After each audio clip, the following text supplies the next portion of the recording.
一节书本之外的社会课，一个陪你成长的摆渡人。大家好，这里是星河摆渡。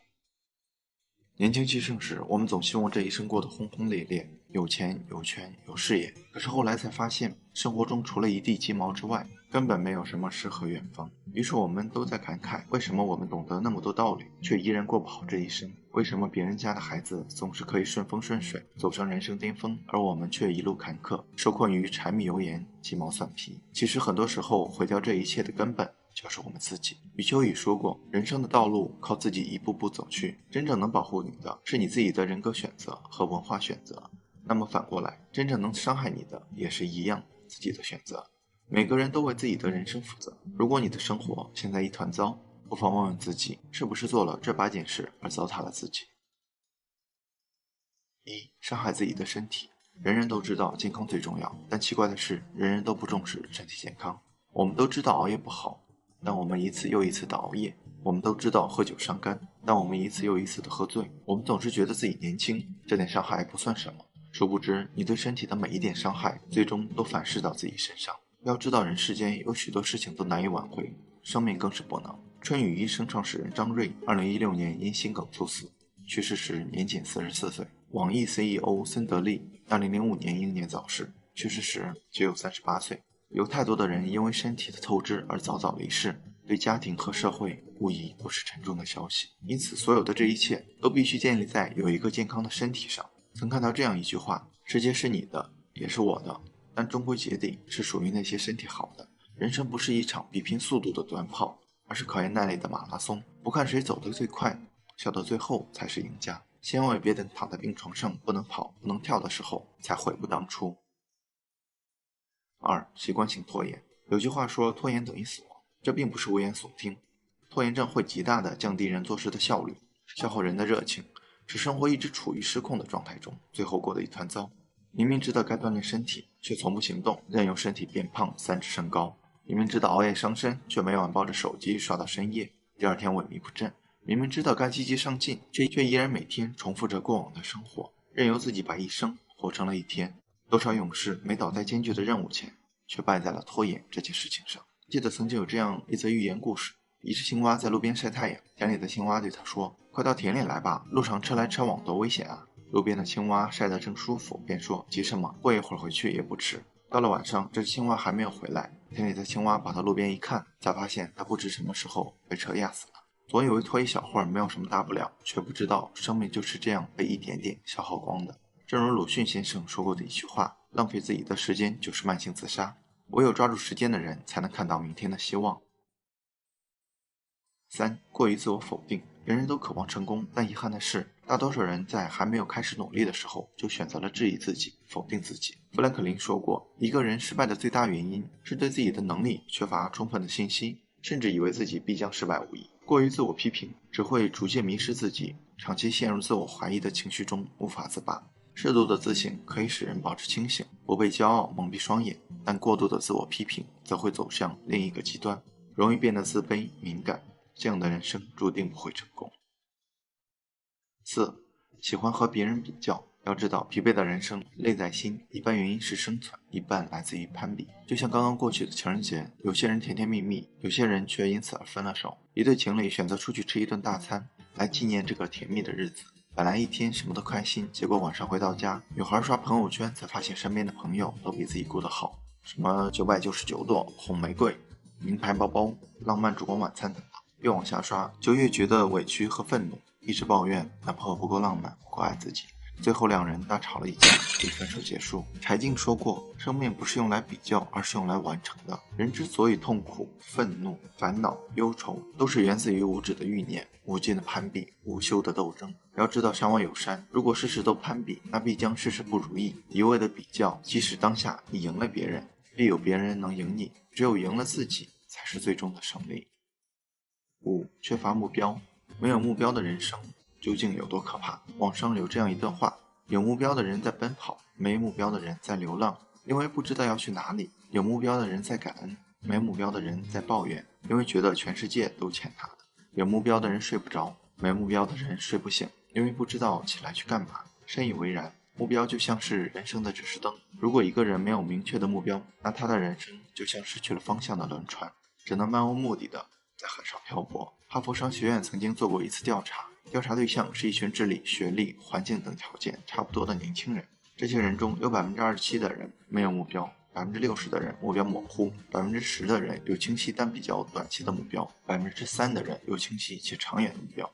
经过25年的跟踪调查后发现，那些有着清晰目标的人群几乎都成为了社会各界的顶尖成功人士，而那些目标模糊几乎都生活在社会的中下层。这就告诉我们，人生没有目标，只能碌碌无为地度过一生。正如西方一句谚语所讲，如果你不知道你要到哪儿去，通常你哪儿也去不了。6. 控制不住情绪，能控制住情绪的人才能控制住自己的人生。著名的菲斯汀格法则认为，生活中 10% 是发生在你身上的事组成，而另外的 90% 则是由你对发生的事情如何反应所决定的。换句话就是说，如果你的心是乱的，那么你看这个世界上所有东西都是乱的。很多时候坏情绪并不可怕，可怕的是我们任由它将自己的生活搅得一团糟。只有学会做情绪的主人，才会让心情影响生活的质量，从而过上想要的生活，遇见更好的自己。正如《别让情绪失控害了你》一书中写道，控制情绪才能控制住局面，所以学会控制自己的情绪是我们一生的必修课。7. 长时间不学习，人之所以区别于动物，很大程度上在于能自觉地学习获取新技能。莎士比亚曾说过，书籍是全世界的营养品。生活中没有书籍，就好像没有阳光；智慧里没有书籍，就好像鸟儿没有翅膀。星河的视频里不止一次地提到过很多名人读书学习的习惯，比如巴菲特每天阅读500页，孙正义2年阅读完4000本书。人生就是一场修行，我们所走的每一步，所看的每一本书，最终都会照亮我们未来的路。蔡康永说过，15岁觉得游泳难，放弃游泳；到18岁遇到一个你喜欢的人约你去游泳，你只好说我不会。18岁觉得英文难，放弃英文； 28岁出现了一个很棒但要会英文的工作，你只好说我不会。人生前期越嫌麻烦，越懒得学，后来就越可能错过让你心动的人和事，错过新风景。8. 无法跳出舒适区。星河是从事电商运营工作的，有一个经验丰富的大神跟我说，如果你觉得运营遇到了瓶颈，那就想一下哪些工作是你最不愿意做的，去做这些事会让你的能力更进一步。听完后醍醐灌顶，不管是生活还是工作，我们总习惯于停留在舒适区，只做自己喜欢做、善于做的事情，我们的知识储备就变得越来越局限。如果行业不断的变化，而恰巧我们没有及时吸收信息及优化，原来的优势就会很快变成劣势。原来不如自己的人很快就能超越自己。鸡蛋从外面打破是食物，从内部打破是生命。成长往往是不断的推翻自己、重建自己的过程。人生最可怕的不是什么苦难，而是在苦难中放纵自己。你认为的只是让自己生活更舒适的一点，殊不知正是这一次次的小放纵，才是杀死你自己的最大凶手。你的人生是怎样的，完全取决于你用怎样的态度对待你的人生。这8个习惯，不知朋友们占了几条？如果是1半以上，是比较危险的。其实说实话，星河也占了其中几条，正在不断的改进并初有成效。最后再说一句文绉绉的话，这世界万般滋味，皆是生活。愿你我认真负责，并乐此不疲的生活下去。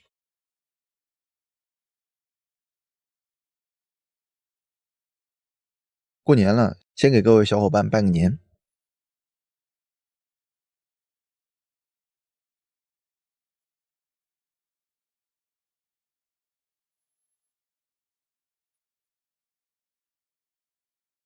过年少不了走亲访友，也就少不了各种酒局。对于能喝酒的、喜欢喝酒的人，1两2两说出口，3两4两不算酒，自然可以轻松应对。但也有很多不会喝，一喝就醉的小伙伴，每次碰到这种场合总是左右为难，不喝吧坏了交情，喝吧坏了身体。而且在中国独特的酒桌文化下，你喝的不是酒，不是寂寞，而是人情世故和利益关系。今天我们就看看变了味儿的酒桌文化。视频结尾的万能挡酒法，没准能让你在酒局万花丛中过，片叶不沾身。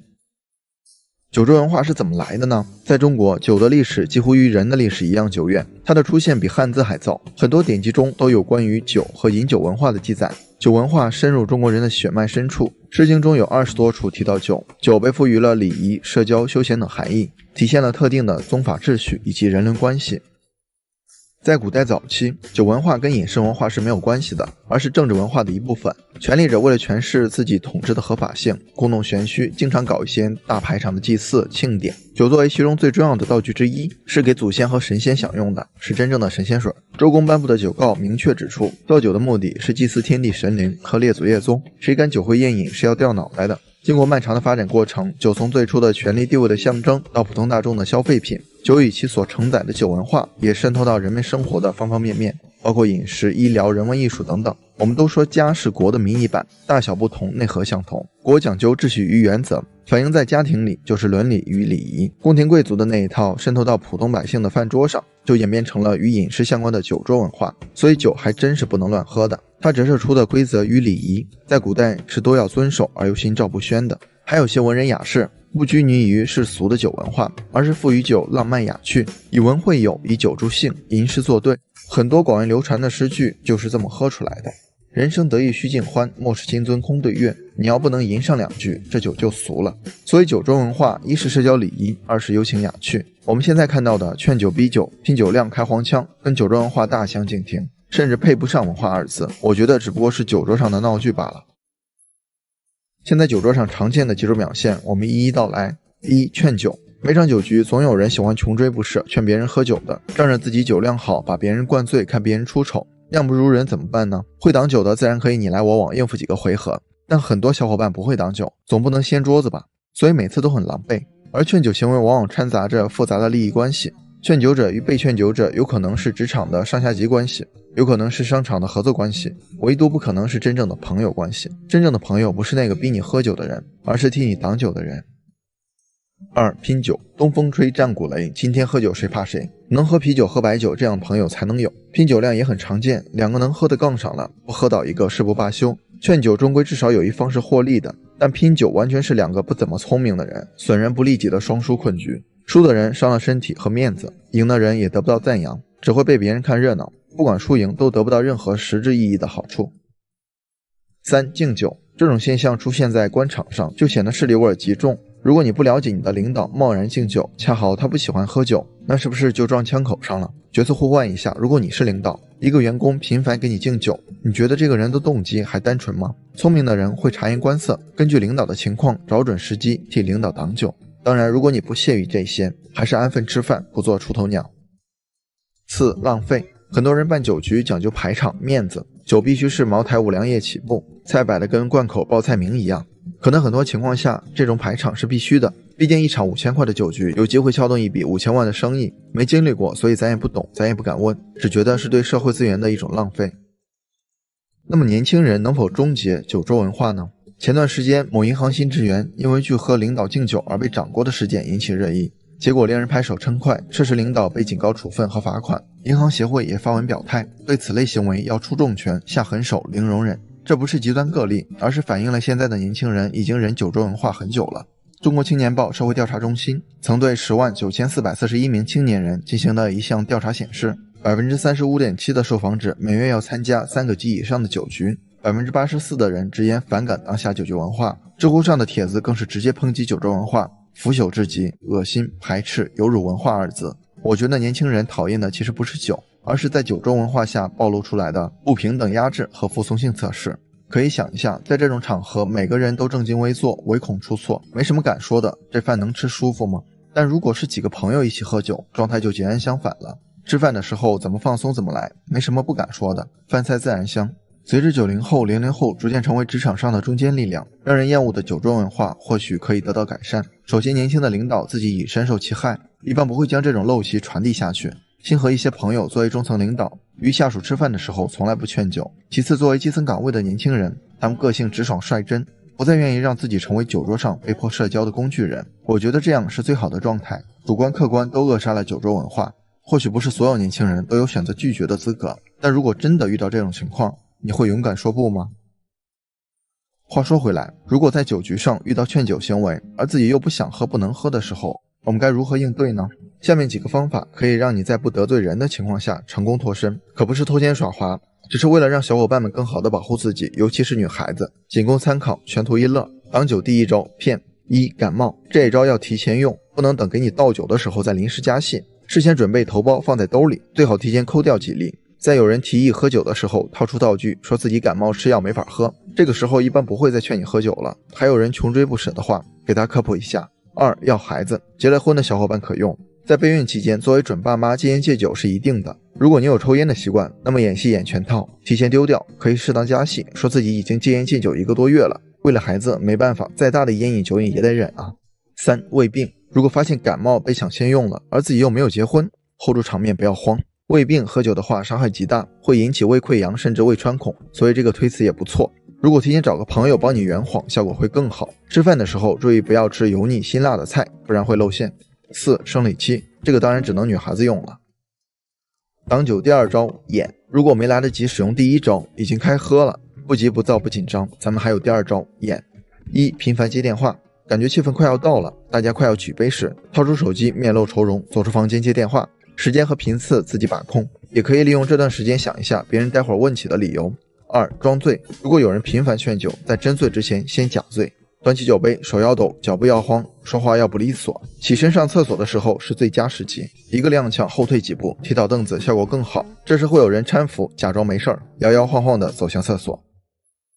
挡酒第3招戒，如果演技不佳，而且被灌得5分醉了，借用装备可以帮你降低饮酒量。1. 偷梁换柱，喝而不咽，然后用纸巾擦嘴吐到纸巾上，也可以端起茶水杯，假装喝水吐到水杯里，然后让服务员帮你换水。如果酒杯水杯一样，可以尝试用水杯代替酒杯，这需要眼疾手快，胆大心细。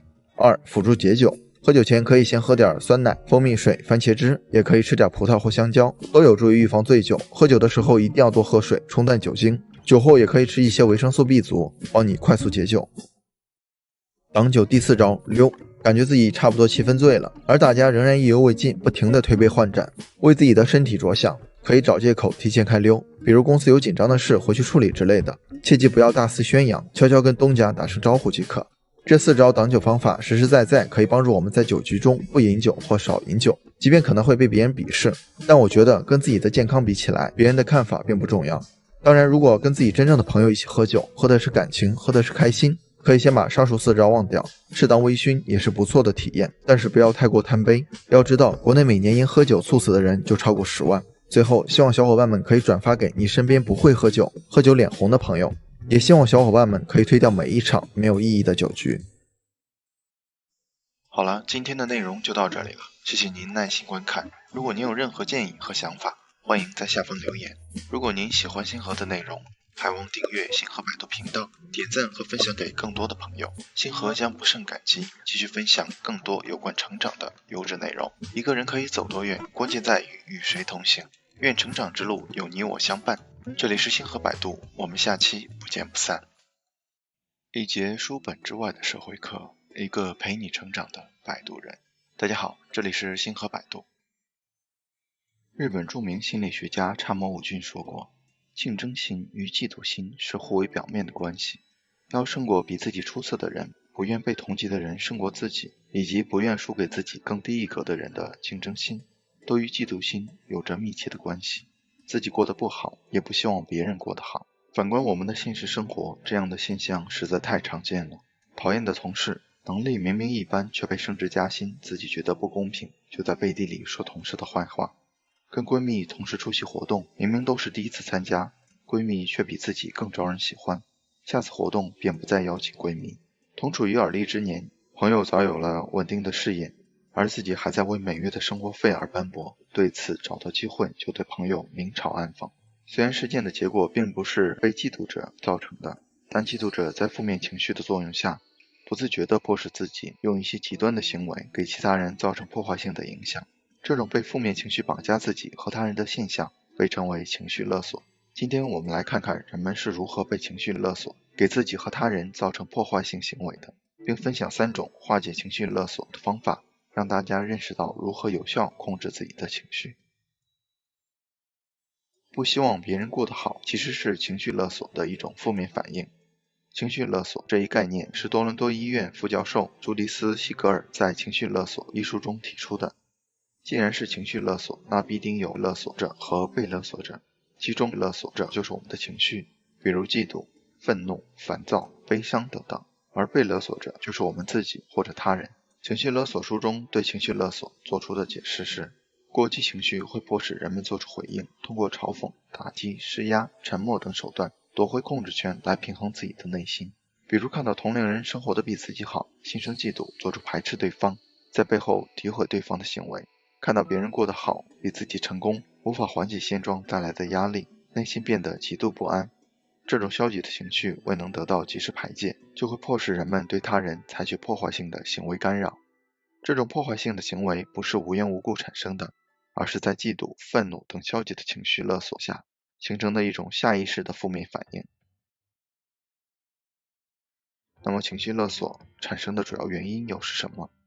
情绪勒索产生的原因，第一，在杏仁核的影响下，感性脑让人处于情绪失控。情绪勒索中提到，大脑分为左右半球两个部分，左脑是主管思想的理性脑，右脑是主管情绪和情感的感性脑。感性脑相比理性脑反应速度更快，但会造成人们面对突如其来的事情时，还未来得及深度思考和分析，就凭直觉得出结论。专家们做出这样一个实验，提问被试者一对球拍和一个球的价格共计 1.1 美元，球拍的价格比球高1美元，那么球的价格是什么？大多数人给出的答案是 0.1 美元，这个答案其实是错误的。如果球的价格是 0.1 美元，球拍就是 1.1 美元，两者价格加起来应该是 1.2 美元，所以球的价格并不是 0.1 美元，而是 0.05 美元才对。这就是感性脑的直觉反应，对结果造成了误导。人在面对外部刺激时，会刺激右脑的杏仁体，处于兴奋状态的杏仁体会激起身体加速运转，这就需要大脑调用大部分的组织协调来过滤信息，以帮助人们做出最佳决策。但是大脑高速运转耗时长，在短时间内并不能按照预想的那样高效处理所有的信息。这就像一群驴友约好时间一起去爬山，原计划4个小时登顶，但每个人的体质不一样，结果就形成了有的人早已经到达峰顶，有的人可能仍处于半山腰的局面。大脑各组织运转速率不一致，造成有用的信息未能完全利用，看到事情的结局就立马做出过激反应，这就是导致人们情绪失控的原因。第二，情绪被往事记忆所影响。我们时常被嫉妒、愤怒、悲伤等情绪所影响，以及这些情绪的产生是因为当下事件所引发，但人们很多的情绪是源自往事记忆。情绪勒索中提到，在面对刺激时，一旦发现当前的情景与过去的记忆相似时，大脑就会不自觉地将过去的情绪带入当前的情形中，也就是情绪记忆所产生的影响。网剧《唐人街探案》中四面佛的故事，凶手就是因为情绪记忆引起了杀心。阿水与其他3个女孩是高中同班同学，4个人表面是好姐妹，但其他3个人都记恨着阿水，因为阿水的原因，4个人感染风寒而错过了高考，唯独阿水出国留学了。4个人在一次同学聚会上再次相遇，3个女孩发现阿水过得最好，她们想着自己多年来过得不如意，全是因为阿水，出于嫉妒之心，3人联手将阿水杀害了。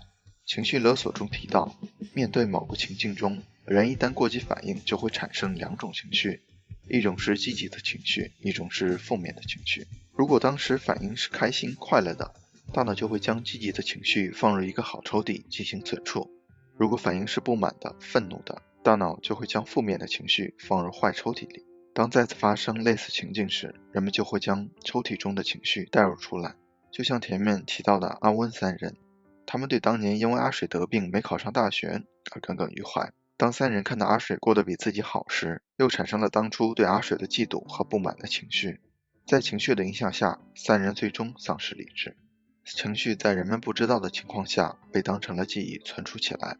虽然人们并未察觉，可一旦相似的情境唤起人们的记忆时，过往的情绪又会涌现出来，影响人们当下的行为。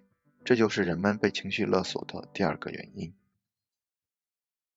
如何摆脱负面情绪的勒索？无论工作还是生活，人们都希望事态朝着好的方向发展。在此过程中，人的行为和思想很容易受到情绪影响。好情绪能将事态推向积极的发展方向，而嫉妒、愤怒的坏情绪会制约行为和想法，为事态带来消极的作用。所以，为了避免负面情绪对行为和思想的勒索，我们可以通过以下3种方法来化解。第一，从生理上调节情绪，让意识不受情绪感染。从上面的分析得知，面对刺激时，杏仁核会处于兴奋状态，造成人决策错误。如果想要摆脱负面情绪的勒索，就要控制杏仁核的活性。《大脑整理术》一书中说道，冥想是控制杏仁核活性的最佳方法。所谓冥想，就是让大脑停止对外意识的运作，通过调整呼吸，让自己平静下来，进入一种忘我的境界。以下是具体做法：一、调整坐姿，找一个平坦的地方盘坐，身体保持直角状态，如坐在草地、床上、瑜伽垫上等等。二、放松大脑，调节呼吸。盘坐后闭眼适应3分钟，让大脑放松。接着做腹部式呼吸，并感受自己的呼吸。如果发现自己走神，立马将思绪拉回，直到心无杂念。三、感受画面，感受自己身体的感觉、思维以及情绪，比如想象一个和谐的画面，漫步在海边，感受温柔的海风，静静地感受这些画面，不做任何干预。通过冥想练习，让人身心放松，面对突如其来的事情时，不会表现过于急躁的情绪，反而能静下来思考和处理事情。第二，利用临界值法思考问题，从思想上转变消极思维。为了避免深陷情绪中，应该给自己的情绪安置一个刹车装置。当发现负面情绪产生征兆时，就要立即启动刹车来制止。这个刹车装置就是一个情绪临界值。当情绪达到这个临界值时，比如心跳加快、面红耳赤、急躁不安等异样，就要求自己必须停下来，并试图尝试逆向思考，将消极思维转变成积极思维。比如跟你同期入职公司的同事得到了升职加薪，你很嫉妒，认为对方能力明明不如自己，却得到了上升的机会。当你察觉到心跳加快，内心变得急躁时，你就要开启刹车装置，从相反的方向去思考问题。虽然同事能力不如自己，但是每天下班比自己晚，早上很早就来到公司，而且每次开例会都会将工作总结做得清晰有条理。这样看来，同事的能力并不是自己所认为的那样。可见，运用情绪的临界值法，不仅缓解了负面情绪，还能从同事身上发现积极的优点，有利于你从思想上摆脱消极的想法。消极情绪虽然不能立马消除，但我们可以通过思维进行积极的引导。一旦察觉到消极情绪时，换个角度思考，不再受思维的局限，反而能将情绪向积极的方向引导。第三，运用社交疗法，向外界寻求帮助，从行动上缓解情绪。受到消极情绪影响的人，如果得不到有效的缓解，总是一个人闷着或苦想着，很容易产生极端想法。此时就需要接触一些心态积极向上的人或团体，从他们身上感受积极正向的能量，缓解负面的情绪。这就是所谓的社交疗法，就是通过建立积极的人际关系，培养出积极情绪。社交疗法有以下3种方式：一、向老朋友寻求帮助，找一些自己信得过的朋友，向他们诉说自己的苦恼，通过朋友的共情与安抚，分担自己的痛苦，缓解内心的压力。二、结交新朋友。结交新朋友的好处就是建立新的社交关系，从新朋友那获取新的能量。就像《阿甘正传》中，阿甘之所以能锻炼出快跑的技能，就是因为认识了珍妮，在珍妮的鼓励下，学会用快跑来躲过同龄人的欺负，而慢慢练就出来的。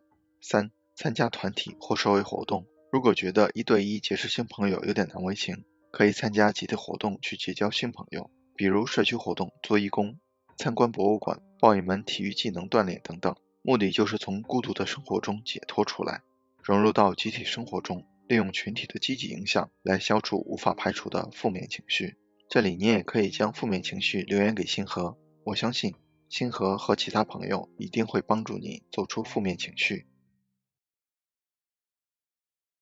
每个人都想工作能顺利完成，生活变得有条不紊，但现实并不会顺顺利利地朝着我们理想状态发展。事态的发展或多或少会受人情绪的影响，好情绪能引导人们积极应对各种难题，而坏情绪不仅让人变得消沉，还会被情绪勒索，严重破坏行为和思想。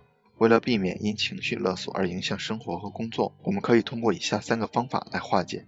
第一，从生理上调节情绪，让意识不受情绪感染。第二，利用临界值法思考问题，从思想上转变消极思维。第三，通过社交疗法向外界寻求帮助，从行动上缓解情绪。通过以上3个方法，希望能帮助大家摆脱情绪的干扰，培养出积极乐观的心态来面对工作和生活。好了，今天的内容就到这里了，谢谢您耐心观看。如果您有任何建议和想法，欢迎在下方留言。如果您喜欢星河的内容，还望订阅星河百度频道，点赞和分享给更多的朋友。星河将不胜感激，继续分享更多有关成长的优质内容。一个人可以走多远，关键在于与谁同行。愿成长之路有你我相伴。这里是星河摆渡，我们下期不见不散。一位名叫明希豪森的德国男爵正骑着马走在乡间小路上，突然他的马踩进了一片沼泽里，慢慢下沉。男爵环顾四周，视野范围内一个人都没有，身边也没有能踩的石头或者能抓的树枝。他的马似乎也预知到自己获救无望，拼命地发出嘶叫。就在这万分紧急的时刻，男爵脑袋上出现了一个灯泡，突然出现了一个主意，然后他居然抓住自己的头发，一点一点地把自己从泥潭里拉了出来，还顺便救了他那匹可怜的马。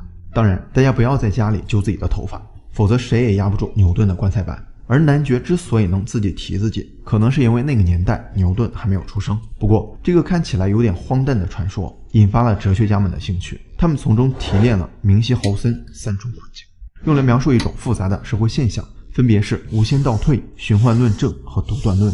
首先我们来看看什么是无限倒退。在明希豪森的故事里，如果我们有机会当面问他是如何把自己拉出来的，他可能会说他有足够的力量。如果我们问他是如何获得这种力量的，他可能又会说他经常锻炼身体。然后我们继续追问他是如何进行锻炼的，他可能会说他有良好的饮食习惯和作息时间。我们可以一直问下去，陷入一个无限倒退的循环中。在现实生活中，我们也经常遇到这样的情况，比如当我们试图证明一个观点时，我们可能会引用一些证据，但是这些证据又需要其他证据来支持，如此循环往复，没有尽头。在科学研究中，科学家们也常常面临着无限倒退的挑战。例如，当研究生命的起源时，如果我们问生命是如何从无机物中产生的，那么接下来的问题可能是无机物是如何形成的。而这个问题又引出了宇宙的起源。这一系列的问题构成了一个无限倒退的链条，使得科学家们必须设定一定的前提假设，才能避免陷入无尽的追问中。有一句话是，科学的尽头是神学。支持这种论调的人还煞有介事地搬出牛顿、爱因斯坦等大科学家为此说法背书。要首先说明的是，科学本身其实是用一种极为神奇的事情来解释其他事情，才让其他事情不再神奇的。以前的人们认为苹果会落地是很神奇的，是神的力量。后来牛顿说苹果掉在地上是因为万有引力，看似驱灭了这个落地的神。可万有引力又是什么呢？为什么对于小到分子，大到地球都遵循这样同一个定律？这些问题的解释最终追问下去，也只能说是天知道。所以说科学的尽头是神学，其实是因为最基本的东西是无法再被解释的。而要避免这种困境，关键在于设立合理的边界，即明确哪些问题是不需要进一步追问的。这通常涉及到设定基础假设，即那些我们认为无需证明或解释的最基本原理。举个例子，当我们讨论地球为什么是圆的，我们可以依据科学观测和理论，如地球的自转和引力作用会使其形成近似球体的形状，也可以引用宇航员的太空观测、地球的卫星图像以及相关的物理定律来支持这个观点，而不是一直追问为什么地球的自转和引力会产生这样的结果。因为在一定程度上，这些科学原理已经被广泛接受和验证。就像从常理来说，明希豪森不可能不借助任何外力就从沼泽中脱困，至少要有个支点才能继续发力。在现实生活中，我们也不能陷入无限追问的泥潭中，否则就掉进了是先有鸡还是先有蛋的无限循环中，丧失了论证的焦点。这就是第二重悖论，循环论证。大家应该听过这样的观点，女人不讲逻辑，讲逻辑的不是真正的女人。类似的还有，好马不吃回头草，因为吃回头草的不是好马。乍听之下，这两句话都完成了逻辑闭环，但听起来还是有点不对，因为这都是循环论证。那什么是循环论证呢？简单来说，就是试图回避论辩过程，没有提出任何实质性的理由，只是用一种巧妙的方法，把有待证明的东西绕了一个圈子后，包装成一个不证自明的东西，使之表面上看起来是在论证，实际上并没有。引用鲁迅先生在《论辩的魂灵》中对此悖论的揭露：我骂卖国贼，所以我是爱国者，爱国者的话是最有价值的，所以我的话是不错的。我的话既然不错，你就是卖国贼无疑了。爱说这种话的人，我们在今天的互联网上依然屡见不鲜。爱国有错吗？当然没有，我们都很爱国，但把爱国当作挡箭牌，成为自己施暴的手段，那等在前面的只有法律的制裁。当年的 U 型所，上个月的胡友平女士，都是循环论证这一悖论的牺牲品。循环论证是一种常见的逻辑谬误，它在试图证明一个论点时，却使用了该论点本身作为证据，导致论证无效。在日常交流和理性思考中，我们应该警惕并避免这种逻辑陷阱，通过提供独立的论证和清晰的解释来构建我们的论点，确保论证的逻辑是合理的，这样才能让我们的对话和辩论更有意义和建设性。比如有人说某个药物有效，是因为很多人用了都好了，这就是一个明显的循环论证。为了避免这种情况，我们应该寻找独立的论证来支持我们的观点。例如，如果要证明这个药物有效，我们可以进行临床验证，比较使用该药物和使用安慰剂两组患者的病情改善情况。培养批判性思维也是避免循环论证的关键。这意味着我们在提出或者听到一个论点时，都应该问自己，这个观点是否有证据支持，它是否符合逻辑，是否存在其他可能的解释。通过这样的自我检查，我们可以确保我们的观点建立在坚实的基础之上，而不是陷入逻辑的死循环。现在我们都知道明希豪森的故事是假的，也知道小时候听到的那些童话都不是真的。世界上没有圣诞老人，晚上一个人上厕所也不会有小鬼趁机钻进你的被窝。但是为什么我们小时候还是会在圣诞节期待有礼物，或者害怕一个人走夜路时撞见鬼呢？很显然，因为这是家长说的，家长说的那就是权威。这种认死理且不肯改变的思维方式就是教条主义。教条主义简单来说，就是指人们在思考和判断问题时，过于依赖某种既定的教条、规则或者权威，而不愿意去思考和验证这些教条的合理性。这种思维方式往往会导致人们对事物的理解变得片面和僵化，无法真正理解事物的本质。在这种情况下，人们往往认为自己所信奉的观点是绝对正确的，不容置疑的，并且拒绝接受任何与之不同的观点。